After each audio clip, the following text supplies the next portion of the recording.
Bienvenidas y bienvenidos todos a este curso de cuidado integral de la salud mental en niñas, niños y adolescentes víctimas de violencia y maltrato, organizado por el Ministerio de Salud y la Escuela Nacional de Salud Pública. Mi nombre es Carla Cortés, soy psiquiatra de niños y adolescentes y en este primer tema de la unidad 1 voy a hablarles sobre la Declaración Universal de los Derechos del Niño. Antes de hablar sobre los derechos del niño en sí, es importante mencionarles que existen ciertos fundamentos biológicos para los derechos del niño, ¿no? Algo que pensábamos que era un tema netamente ético, jurídico, normativo, en realidad tiene un sustento biológico, ¿no? En tal sentido, mencionarles que la nutrición, la atención en salud y la interacción entre los niños y sus cuidadores contribuyen al desarrollo cerebral durante la primera infancia. Ya se conoce y múltiples estudios han podido determinar que la exposición al estrés tóxico y crónico genera un daño a nivel cerebral. Por ejemplo, la privación nutricional y la violencia afectan al niño y dañan las neuronas en zonas que están relacionadas con el aprendizaje y desarrollo emocional. En tal sentido, los niños que tienen, digamos, exposición a la violencia eh, encuentran vulnerables sus capacidades de aprender adecuadamente, ¿no? También mencionarles que las experiencias negativas en la vida de los niños a menudo se manifiestan más tarde en forma de dificultades en el aprendizaje, en el desarrollo emocional, en problemas de salud y en la gestión de la ansiedad. Tal es así que ya se ha determinado que la presencia o digamos la, la existencia de eventos adversos tempranos, traumatizantes en la infancia, pues es un factor asociado a diferentes condiciones de salud como diabetes e hipertensión arterial. Es también importante mencionarles que la primera infancia ofrece una ventana de oportunidad fundamental para romper los ciclos intergeneracionales de inequidad. En tanto también es el momento de mayor plasticidad cerebral y donde, digamos, las personas están mucho más abiertas hacia todos los cambios que se producen a nivel social. También es importante e interesante conocer cómo es que eran considerados los niños, ¿no? Antes de hablar sobre los derechos de los niños, es importante conocer cómo fue gestándose la historia de los derechos de los niños y cómo eran vistos los niños en otras épocas, ¿no? Porque lo que conocemos actualmente de cómo se ve a los niños en realidad era muy distinto hace muchos años atrás, ¿no? Por ejemplo, en la Edad Media los niños eran pequeños adultos que, digamos, si en un futuro sobrevivían, podían llegar a trabajar y a ser productivos y autónomos. Sin embargo, las tasas de mortalidad eran muy elevadas, ¿no?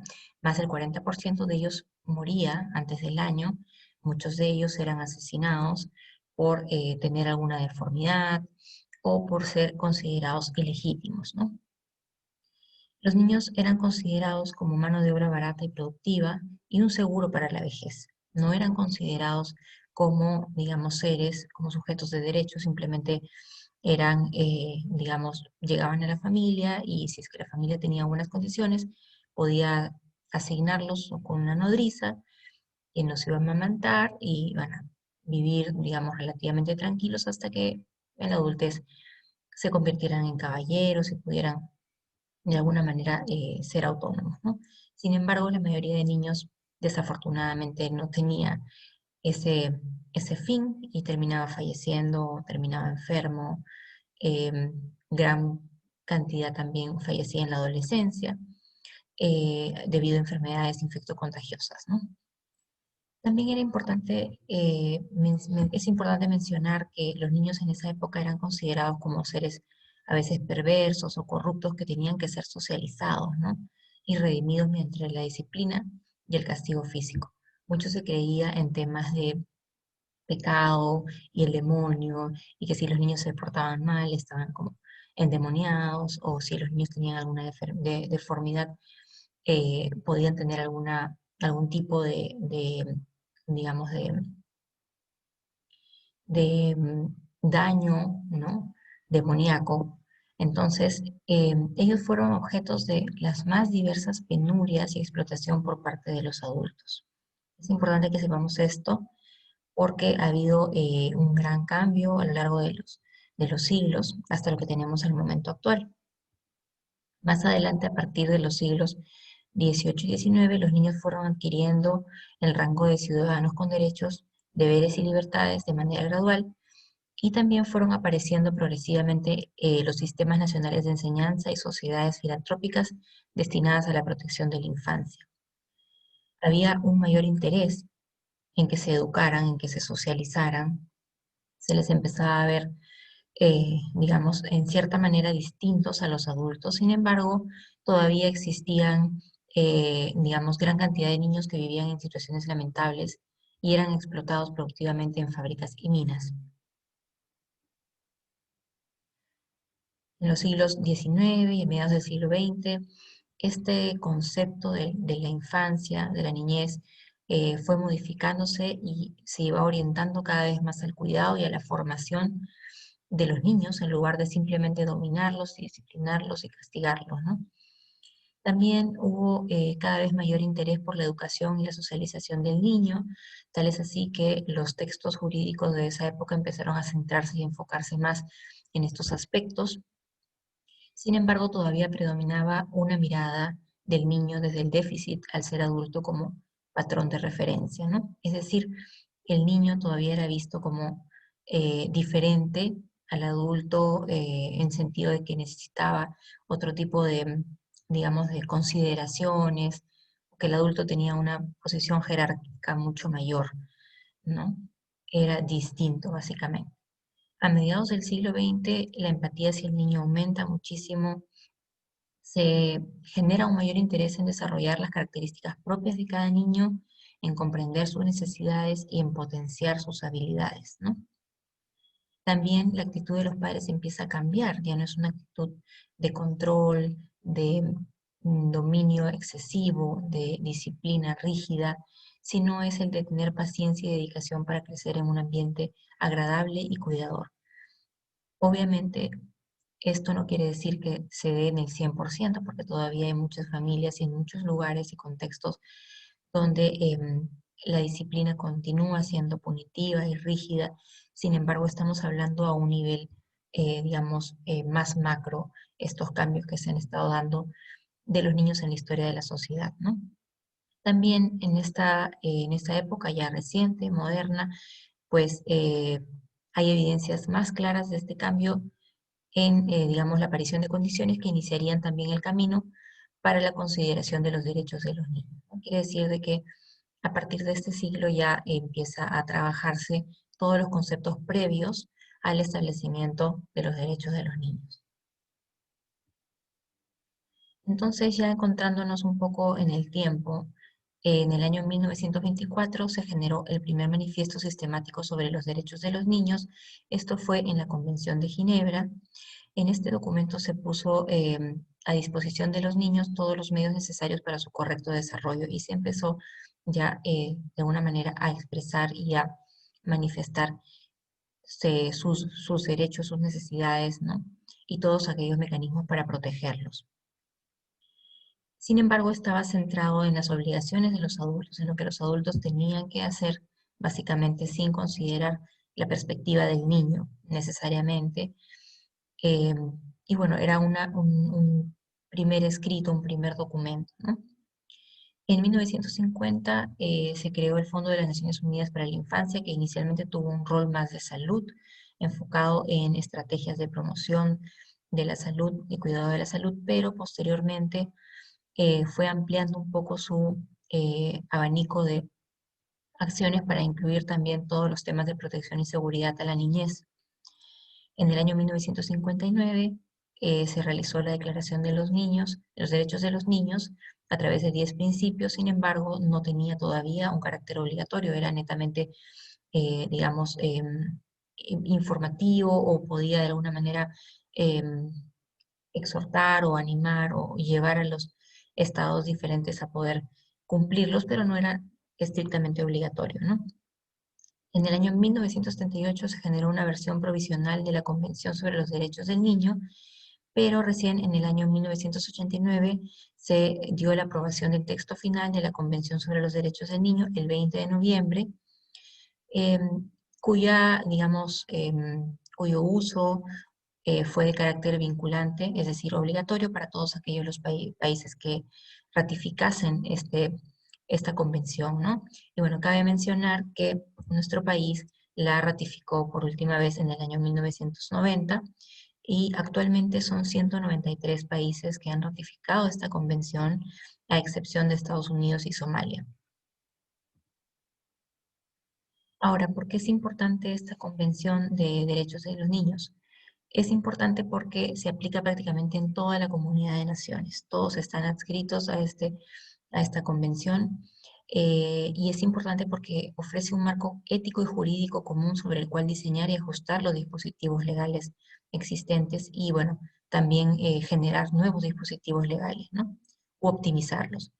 Todas las leyes y normas deben estar cada vez más orientadas a ajustarse a estos principios de la Convención de los Derechos y de los Derechos propiamente dichos, ¿no? También es importante porque es un punto de referencia común para valorar los progresos alcanzados, es decir, permite medir qué tanto los diferentes países eh, adscritos pues están cumpliendo y están de alguna manera implementando estos derechos, ¿no? También es importante porque esta convención estipula que los derechos generan obligaciones y responsabilidades que todos debemos cumplir y respetar. Y quiere decir también que, digamos, exige una serie de responsabilidades por parte del Estado y de las personas en general a favor de los derechos de los niños. También reafirma que todos los derechos de los niños son importantes y esenciales y la importancia también de dirigirse a todos y a cada uno de los niños y de las niñas, ¿no? Y es importante recalcar que eh, un aspecto, digamos, muy llamativo, muy crucial es que siempre se genera un poco la retroalimentación por parte de los propios niños y adolescentes, que puedan generar información que pueda ayudar a mejorar y a generar también informes como vamos a ver más adelante, ¿no? Entonces aquí todos los derechos de los niños son importantes y esenciales, al igual que el de los adultos. No son diferentes, digamos, en mayor o en menor grado, simplemente son propios, ¿no? Y son a la misma altura que los derechos humanos. Entonces, ya digamos, el carácter que se le da en este momento es diferente. También reafirma la noción de que el Estado es responsable por el cumplimiento de todos estos derechos, promueve un sistema internacional de solidaridad mediante la presentación de informes, ¿no? Los países adscritos tienen la obligación de enviar un informe cada tantos años eh, al Comité, ¿no?, de Derechos de los Niños, del cual voy a hablar más adelante, para poder ir informando acerca de todos los avances y todas las cuestiones que están pendientes para su implementación eh, correcta, ¿no? También subraya y defiende la función de la familia en la vida de los niños y de las niñas. Algunos principios fundamentales de la Convención son el de la no discriminación, el interés superior del niño, el derecho a la vida, la supervivencia y el desarrollo y la participación infantil. Y aquí es muy importante mencionar al principio fundamental del interés superior del niño, el cual, digamos, es el núcleo y es, digamos, la parte central y más importante que permite orientar todas las intervenciones y todos los artículos de la Convención. Eh, Esta convención también nos habla que los niños son individuos con derecho de pleno desarrollo físico, mental y social, y con derecho también a expresar libremente sus emociones, ¿no? Esta aplicación de los derechos debe realizarse sin excepción alguna. La protección al niño de toda forma de discriminación también es un aspecto esencial que está considerado y, digamos, expresamente descrito. Eh, y como les decía, el interés superior del niño es la base de todas las medidas, ¿no? ¿Qué quiere decir? Que básicamente se procura el bienestar en todos los niveles del niño. En el año 1991 se estableció el Comité de los Derechos del Niño, que es una organización, digamos, de expertos independientes. Ahora les voy a mencionar un poquito más al respecto. También es importante porque esta convención posteriormente ha desarrollado, en base a este Comité de Derechos del Niño, algunos protocolos, ¿no? Em, Uno de ellos tiene que ver con la venta de niños, la prostitución infantil y la utilización de niños en la pornografía. Y el segundo protocolo tiene que ver con la participación de niños en los conflictos armados, ¿no? Esos fueron protocolos aprobados en el año 2000. En el 2011, el último protocolo, digamos, que conocemos es relativo a los procedimientos de comunicaciones con el comité.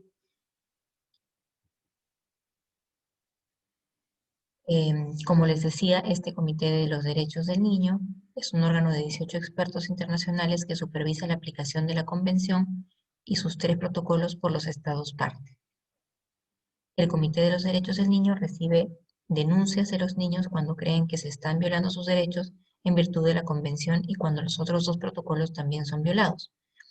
También verifica la aplicación de la Convención en todos sus artículos, exige a los gobiernos que han ratificado el tratado presentar periódicamente informes sobre la situación de los derechos de los niños en los países, esto que les mencionaba. Cada cierto tiempo, los estados deben enviar el informe detallando en qué grado se ha avanzado y qué modificaciones se han hecho a nivel legislativo para ir adecuándose cada vez más a la Convención de los Derechos de los Niños, ¿no? El comité de expertos es, digamos, la entidad que recoge todos estos informes, los analiza, los comenta y brinda recomendaciones para cada país. Eh, y bueno, asimismo también de lo que va recogiendo va sacando más observaciones, ¿no? Que ahora vamos a ver también qué son las observaciones. Entonces, en relación a la violencia y maltrato, tenemos el artículo 19, el cual estipula que los Estados partes adoptarán todas las medidas legislativas, administrativas, sociales y educativas apropiadas para proteger al niño contra toda forma de perjuicio o abuso físico, mental, descuido o trato negligente, malos tratos o explotación, incluido el abuso sexual, mientras el niño se encuentre bajo la custodia de los padres, de un representante legal o de cualquier otra persona que lo tenga a su cargo. También estipula que estas medidas de protección deberán comprender, según corresponda, procedimientos eficaces para el establecimiento de programas sociales con objeto de proporcionar la asistencia necesaria al niño y a quienes cuidan de él, así como para otras formas de prevención y para la identificación, notificación, remisión a una institución, investigación, tratamiento y observación ulterior de los casos antes descritos de malos tratos al niño y, según corresponda, la intervención judicial.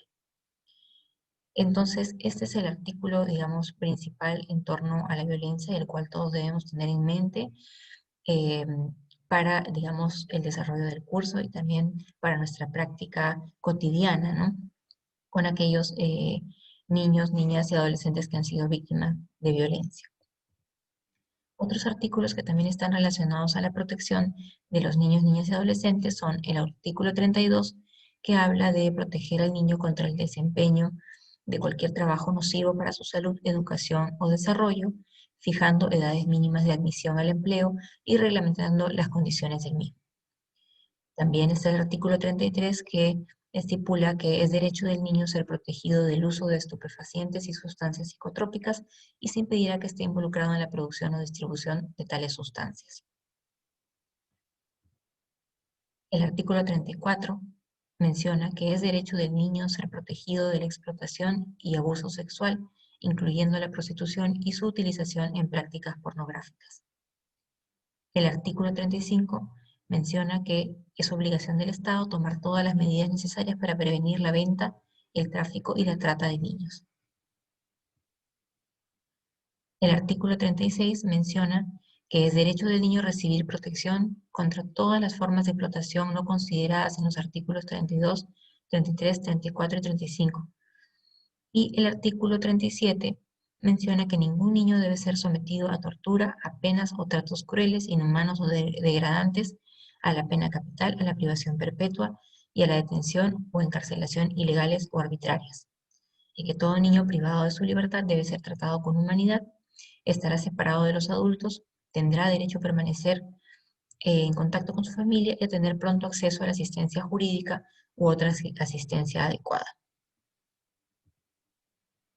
El artículo 39 nos menciona que es obligación del Estado tomar las medidas apropiadas para que los niños víctimas de la tortura, de conflictos armados, de abandono, de malos tratos o de explotación reciban un tratamiento apropiado que les permita recuperarse y reintegrarse. Y este punto es importante también para considerar dentro de nuestra práctica cotidiana. Entonces, lo que he mencionado anteriormente de alguna manera complementa y nos da una visión un poco más completa de que no solamente se trata de un artículo, sino que son varios que de alguna manera también abordan el tema de la violencia, ¿no?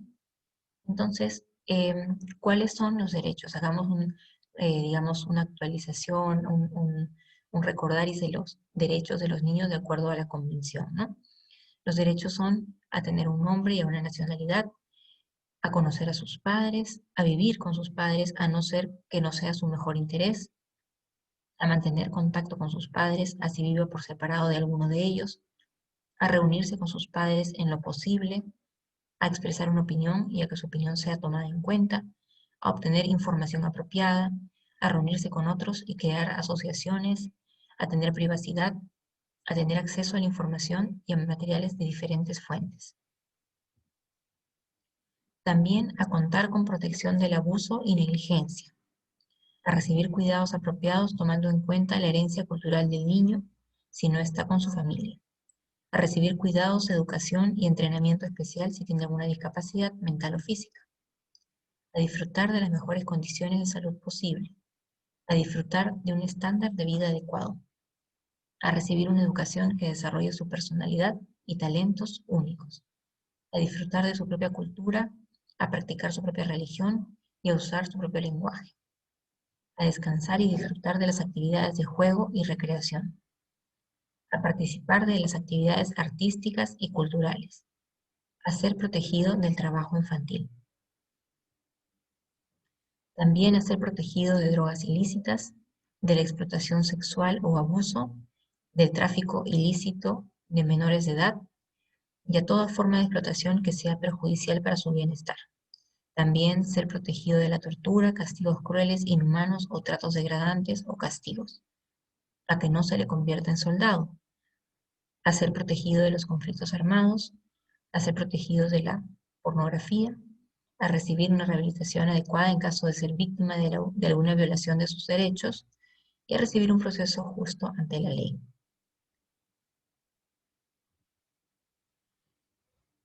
Entonces, como le mencionaba anteriormente, este Comité de los Derechos de los Niños tiene entre algunas de sus funciones, recopilar la información procedente de los informes de los diferentes estados, analizarla y redactar recomendaciones. Y también cada cierto tiempo emite eh, algunas observaciones generales que tienen que ver con aspectos que quizás necesitan ser un poco más em, profundizados, ¿no? O más, digamos, detallados, o afianzar algunos temas que quizás no están considerados en la propia convención, pero que se rigen a partir de ella, ¿no? Y en relación a la violencia y maltrato a los niños, existen dos observaciones generales que son importantes de recordar. Una de ellas tiene que ver con el derecho a la protección contra los castigos corporales y otras formas de castigo crueles o degradantes, que ha sido aprobada en el 2006, es la observación general número 8. Y este es importante porque de alguna manera el castigo físico muchas veces ha estado considerado como una pauta, digamos, entre comillas, adecuada de crianza en muchos sectores de la sociedad y hasta ahora sigue ocurriendo. Sin embargo, eh, digamos, el comité considera que no hay ninguna justificación para aplicar la violencia o el castigo físico bajo ninguna circunstancia a los niños, ¿no? Y es algo que nos debe quedar claro. Sin embargo, no es que no desestima para nada la disciplina positiva, simplemente es que eh, no avala el castigo físico, ¿no? Y exhorta de alguna manera a a las familias y a las comunidades y al Estado a tomar todas aquellas medidas de, eh, de prevención y de, digamos, de manejo de estas situaciones, ¿no? Y es importante considerar que en muchos países, a raíz de esta observación general, han habido muchos cambios a nivel legal para, digamos, poder penalizar el castigo físico. La otra observación general elaborada es la número 13 del 2011, que refiere que el derecho del niño a no ser objeto de ninguna forma de violencia, ¿no? Y es un poco esta observación, el objetivo es el de profundizar o afianzar o de alguna manera complementar todo aquello que ya estaba en el artículo 19 y dar un poco más de alcances para la implementación a un nivel legal de dispositivos que puedan dar mayor sostenimiento a este acápite, digamos, de no ser objeto de ninguna forma de violencia, ¿no? Contra todo tipo de tratos crueles y denigrantes. En el año 2006 se elaboró este informe que ustedes pueden ver acá, Informe Mundial sobre la Violencia contra los Niños y las Niñas. Si ustedes no lo conocen, les recomiendo mucho que puedan quizás darle una mirada. Eh, este informe mundial sobre la violencia da cuenta sobre el estado en general y todavía nos marca la pauta de que se necesita todavía hacer muchas cosas más a favor de la prevención de la violencia, ¿no? Tal es así que menciona en uno de sus párrafos, ¿no? Que a pesar de la amplia aceptación de la Convención de los Derechos de los niños y las niñas de casi todos los estados siguen esperando el pleno reconocimiento del respeto por su dignidad e integridad física y la inversión adecuada en acciones para prevenir toda forma de violencia contra ellos. Es decir, todavía estamos un poco lejos de que haya una implementación completa y que se siga, digamos, totalmente la convención, ¿no? Se evidencian también algunos progresos desiguales, ¿no? En tanto algunos países se encuentran más retrasados que otros, ¿no? La obligación de darle a los derechos de la infancia la importancia que merecen, ¿no? Y esto es algo importante. En varias regiones y países, algunos de los avances parecen estar en peligro de retroceso debido a las amenazas que suponen la pobreza, los conflictos armados y el VIH-Sida. También eh, pensando un poco en todavía las brechas que tenemos por eh, subsanar, se han generado estos objetivos del desarrollo sostenible, esto es en general, ¿no? Y estos desarrollos, estos objetivos de desarrollo sostenible, mm, digamos, tienen como objetivo, valga la redundancia, orientar el progreso de la sociedad y de la comunidad y de la humanidad a favor de aquellas acciones que puedan generar una mejor convivencia a futuro. Son 17 objetivos, cada uno tiene sus propias metas, ¿no? Esto es parte de la Agenda al 2030, que es establecida por diferentes organizaciones internacionales, ¿no? Y acá lo que podemos ver es que los derechos de los niños realmente han tomado mucha importancia en estos objetivos de desarrollo sostenible porque es, digamos, una oportunidad muy importante para visualizar los derechos de los niños en un documento que por primera vez puede alinear el tema de la violencia hacia los niños junto a otros objetivos que de manera integral buscan un mejor futuro para la humanidad, ¿no?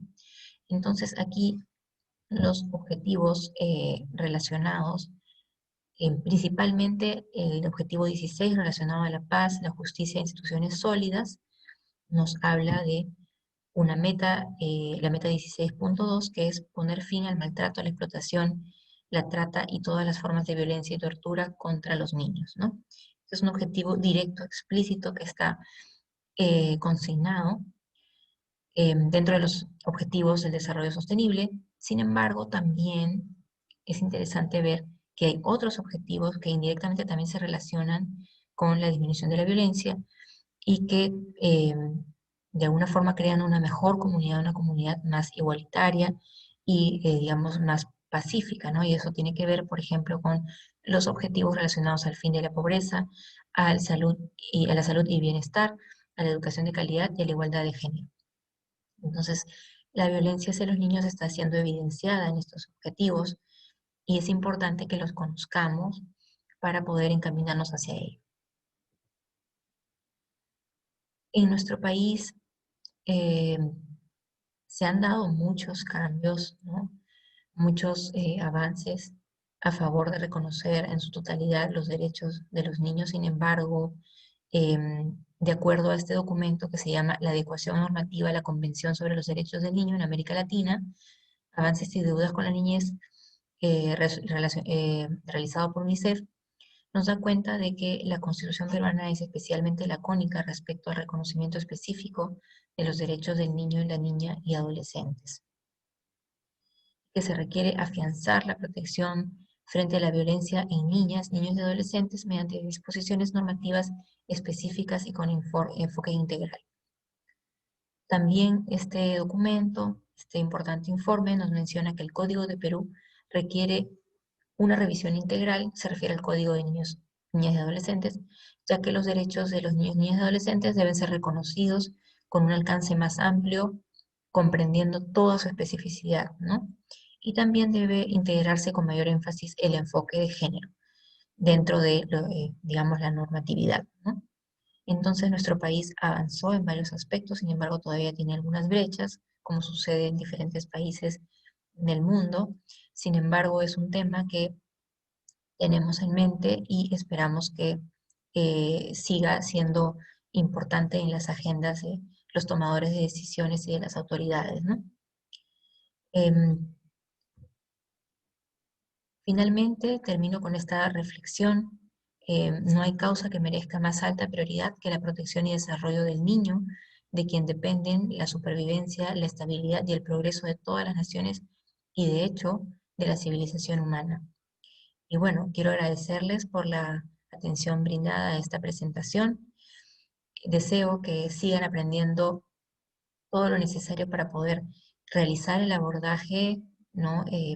De los niños, niñas y adolescentes víctimas de violencia y maltrato en este interesante curso que nos brinda el Ministerio de Salud y la Escuela Nacional de Salud Pública, y que sea para el mejor provecho de todos ustedes. Hasta la próxima, que sigan aprendiendo.